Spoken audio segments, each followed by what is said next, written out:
First Republican debate. The biggest loser and the biggest winner. There was one clear winner on Wednesday night in Milwaukee, and one clear loser. The person who most enjoyed the first Republican debate was undoubtedly former President Donald Trump. By not participating in the forum, he stayed above the fray, and what a fray it was. The night was full of acrimony and sloppiness. Verbal punches were thrown, but few landed. Humor and humility took the night off. The 8 candidates who gathered in Milwaukee have in common that they are massively trailing the former president. Nothing that took place on the debate stage will turn that around. Businessman Vivek Ramaswamy had substantial momentum coming into the GOP debate in Milwaukee. In just 2 hours, he blew that advantage, and, most probably, any chance he might have had of securing the nomination. He appeared smart-alecky and disrespectful of his fellow contestants. He interrupted constantly and displayed none of the sobriety and substance so needed by a 38-year-old eager to convince voters he belongs in the Oval Office. Ramaswamy on several occasions boasted of being the only political novice on the stage, derisively describing his fellow candidates as PAC puppets. He also insulted the group by describing them as bought and paid for. The lack of civility was shocking,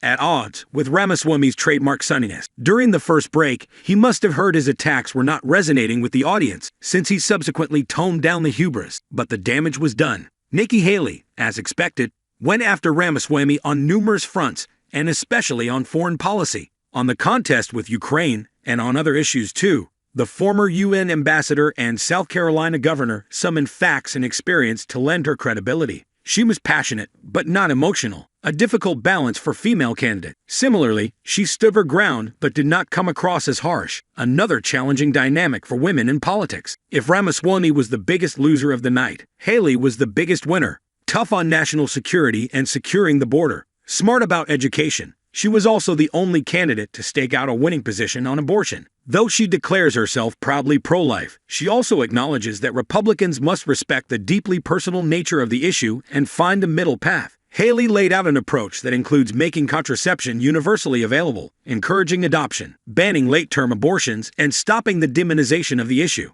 It was an important night for the Haley campaign, which has failed to gain traction in recent months. It could prove a turning point. Chris Christie also turned in a solid performance, despite being loudly booed by the audience for disparaging former President Trump. Of all the contestants, he seemed the most relaxed and drew on substantial personal achievements, while serving as a federal prosecutor and as governor of New Jersey to make his case.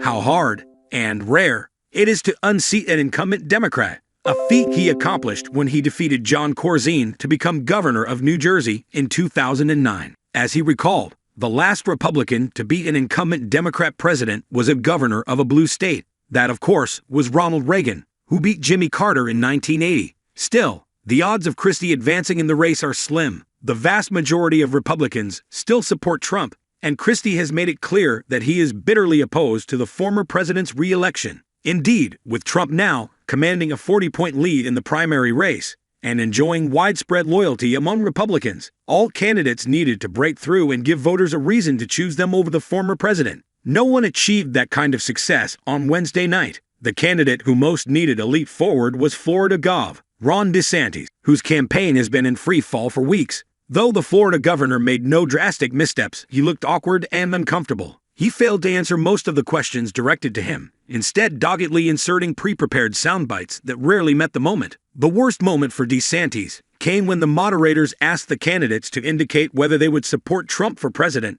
should he win the nomination. Everyone but Christie and Asa Hutchinson signaled support for the former president. DeSantis raised his hand only after seeming to look left and right for reassurance. Viewers took note.